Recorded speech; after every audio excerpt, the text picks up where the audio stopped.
प्यारे बच्चों, आज हम सांख्यिकी का एक टॉपिक है बहुलक, जिनको केंद्रीय प्रवृत्ति के मापक कहते हैं। केंद्रीय प्रवृत्ति के मापक के 3 हमारे सिलेबस में है 10वीं क्लास में। एक होता है माध्य ज्ञात करना, माध्यिका ज्ञात करना, और तीसरा है बहुलक। तो आज हम चर्चा करेंगे बहुलक के बारे में। बहुलक है वो क्या होता है। बहुलक पर आधारित 2 प्रश्न है वो बोर्ड का कक्षाओं में वो पूछे जा सकते हैं।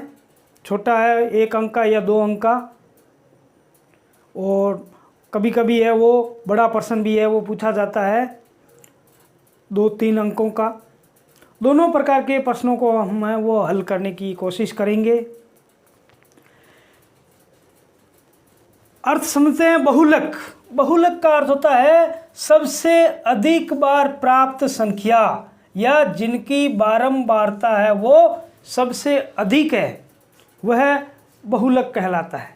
जैसे उदाहरण के लिए हम देखते हैं कि हमारे पास है वो कोई संख्या दी हुई है, जैसे 0 है, 3 है, 4, 2, 5, 2, 1, 3, 7, 6, 1, 2, 3, 4, 5, 6, 7, 8, 9, 10, ये हमारे पास है वो संख्याएं दी हुई है। अब है इनका हमें बहुलक ज्ञात करना है। सीधी साधारण प्रकार की संख्या दी हुई है तो उसका बहुलक ज्ञात करने के लिए हम सबसे पहले देखेंगे हमारे पास संख्याएं कौन कौन सी है। तो ये संख्या लिखते हैं, देखते हैं, ये संख्या लिख ली। फिर इसका मिलान चिन्ह बना देंगे। मिलान चिन्ह के बाद में लिख लेंगे बारंबारता। अब हमारे पास संख्या 0 भी है, 1 भी है, 2 भी है, 3 भी है, और इसमें हम देख रहे हैं 4 भी है, 5 भी है, 6 भी है और 7 भी है। यहाँ तक है ये हमको है वो संख्याएं दी गई है। अब हम देखेंगे अलग अलग जो संख्या दी गई है इनके चिन्ह मिलान करते हैं कि कितनी बार ये संख्याएं हैं वो आई है। 0 देखते हैं तो 0 है, इसमें एक बार ही आया है तो यहाँ पर 1 लगा दिया। फिर आगे दिया है 3 संख्या 1, 2। अब है इसमें से 2 संख्या डबल दे दी गई है तो अपन है एक संख्या को हटा देते हैं, किसी को भी है वो एक और डबल लिख लेते हैं। जैसे इसको 3 लिख लिया, एक और संख्या है वो 2 लिख ली। अब है इसमें 3 देखते हैं तो 3 संख्याएं हैं वो 3 बार आई हुई है। तो 3 के आगे या 2 एक संख्या लिखी। पहली संख्या 0 है, 0 तो 1 बार आई है, और पहली संख्या भी है वो 1 बार ही आई है तो 1 लिख लिया।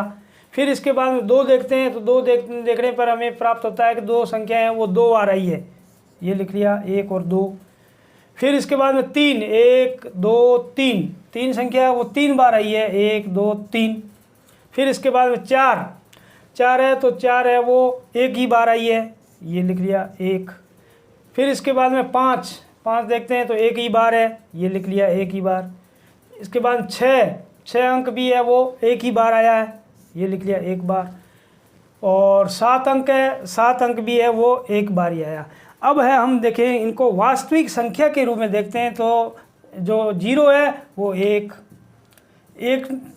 नंबर, 1, 2 नंबर, ये 2 बार आए हैं, 3 बार, 4 1 बार, 5 1 बार, 6 1 बार, 7 1 बार। अब है ये बारंबारता जो प्राप्त हुई है इसमें सबसे अधिक संख्या कौन सी है। इसमें सबसे अधिक संख्या है वो 3 आई है। तो इसमें जो हमारा उत्तर होगा सरल रूप का सबसे अधिक बार प्राप्त संख्या तो 3 है, वो सबसे अधिक बार प्राप्त हुई है तो इसकी बारंबारता बहुलक है वो बहुलक का मान होगा वो 3 होगा। ये तो है 1 ही नंबर का प्रश्न है वो पूछा जा सकता है ऑब्जेक्टिव टाइप का। इसी पर आधारित है एक बड़ा प्रश्न बनता है जो वर्ग अंतराल के रूप में है वो दिया जा सकता है। उसको हम वो कैसे ज्ञात करते हैं उनको ज्ञात करने के लिए अपन समझते हैं। अब माना ये सारणी हमें है वो दी गई है एक वर्ग अंतराल के रूप में। कई प्रकार ऐसे उपकरण दिए हुए हैं विद्युत से संबंधित हो और जिनका जीवन काल है वो दर्शाया गया अलग अलग वर्ग अंतराल के रूप में 0 से 20, 20 से 40, 40 से 60, 60 से 80, 80 से 100, 100 से 120 ये वर्ग अंतराल। और दूसरी तरफ है लिखे हुई इसके आगे जस्ट लिखा हुआ है बारंबारता फ्रीक्वेंसी का इसकी है इनकी है वो बारंबारता है वो कितनी कितनी है। तो 0 से 20 की है वो 10 है, 20 से 40 की 35 है, 40 से 60 की है वो 52 है, 60 से 80 की है वो 61 है, 80 से 100 की है वो 38 है और 100 से 120 के बीच की ये संख्या है वो दी हुई है 29।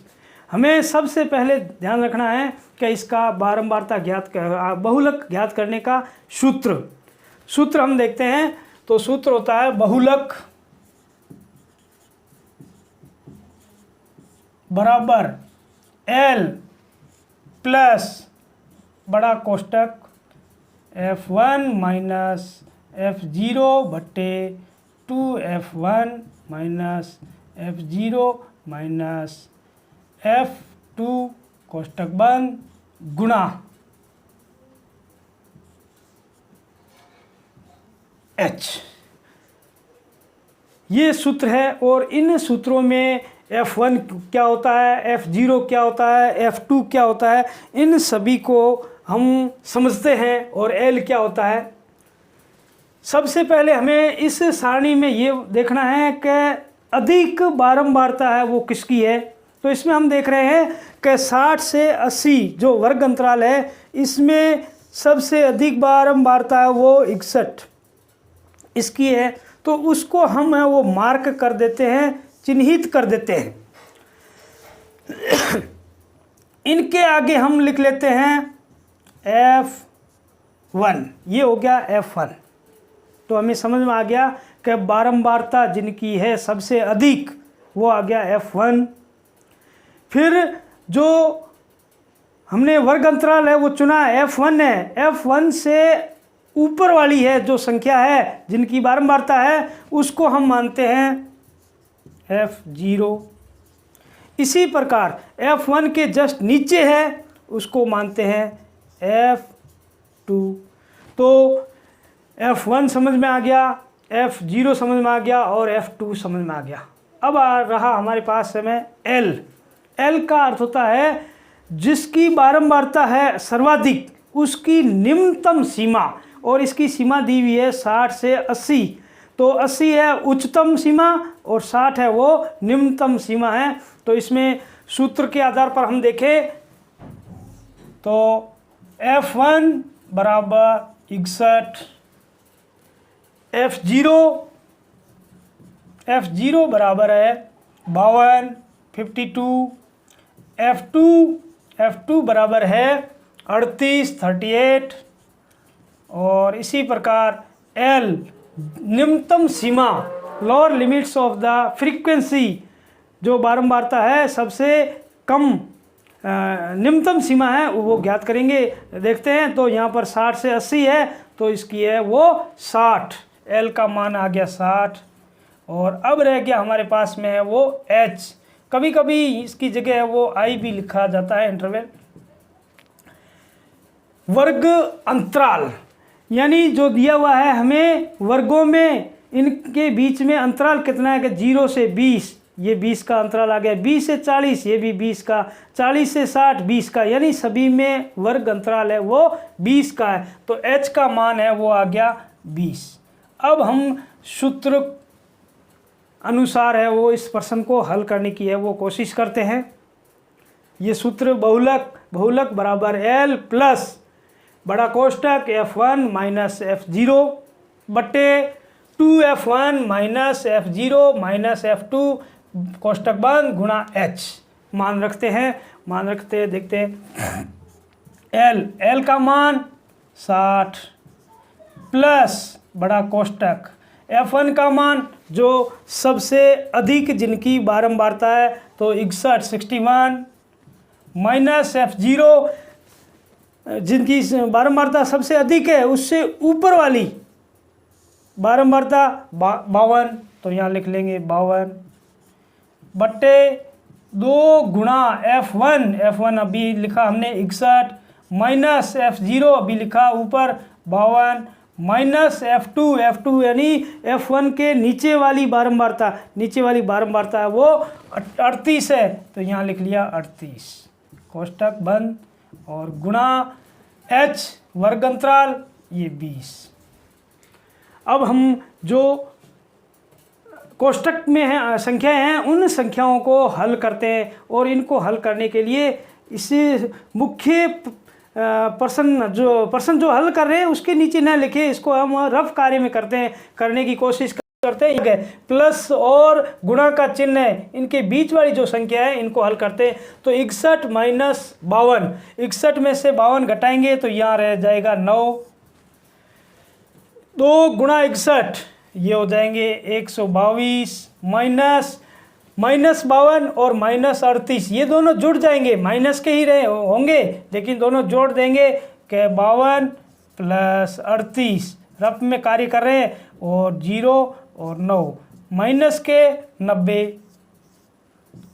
तो यहाँ पर हम आगे लिख लेंगे बराबर 60 प्लस बड़ा कोष्टक ऊपर संख्या रह गई 9 बट्टे नीचे संख्या हमारे आ गई 122 माइनस 90 कोष्टक बंद, गुणा का चिन्ह है गुणा और 20 लिख लिया।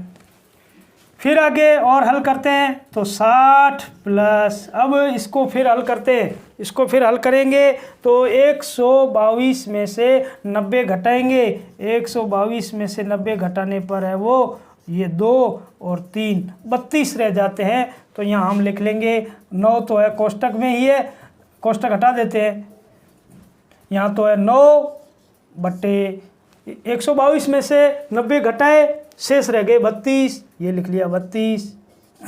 आगे गुणा का चिन्ह है गुणा 20 प्लस माइनस गुणा या भाग, चारों यदि किसी प्रश्न में दिए हुए हो तो सबसे पहले भाग को हल करते हैं, फिर गुणा को, और जोड़ और घटाओ प्लस और माइनस इस प्रकार के प्रश्न को है दशमलव विधि के माध्यम से हम सबसे अंत में हल करते हैं। तो ये गुणा का चिन्ह दिया हुआ है, यहाँ से प्लस वाली संख्या को छोड़ देते हैं, इसको हल करते हैं और हल करते देखते हैं तो ये दोनों संख्याएं आपस में है वो कट रही है। इसमें 4 का भाग जा रहा है 8 बार, इसमें 4 का भाग जा रहा है 5 बार। अब है ये संख्याएं आपस में है वो कट नहीं रही है और है जैसी लिखते हैं, इनको गुणा करके हल करते हैं तो 60 प्लस 9 और 5 को गुणा किया 9 पिछो 45 बट्टे 8।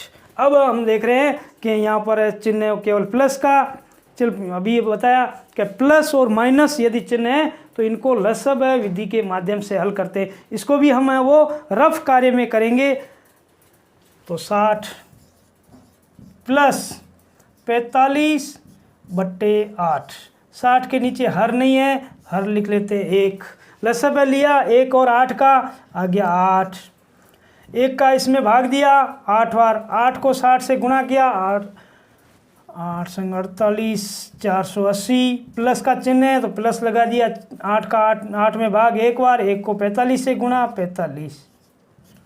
आगे संख्या पर लिख लेते हैं, यहाँ पूरा इसका मान आ गया कि 480 प्लस 45 बट्टे 8। अब इनको जोड़ देते हैं, इनको भी है वो हम रफ में जोड़ते हैं तो ये हो जाएगा 5 12 और 5, 525 संख्या ऊपर आ गई अंश में और हर में संख्या आ गई 8, बराबर लिख लेंगे 525 बट्टे 8। अब फिर हल इसको करेंगे, इसमें भाग विधि के माध्यम से भाग देंगे तो हल कितना आता है देखते हैं।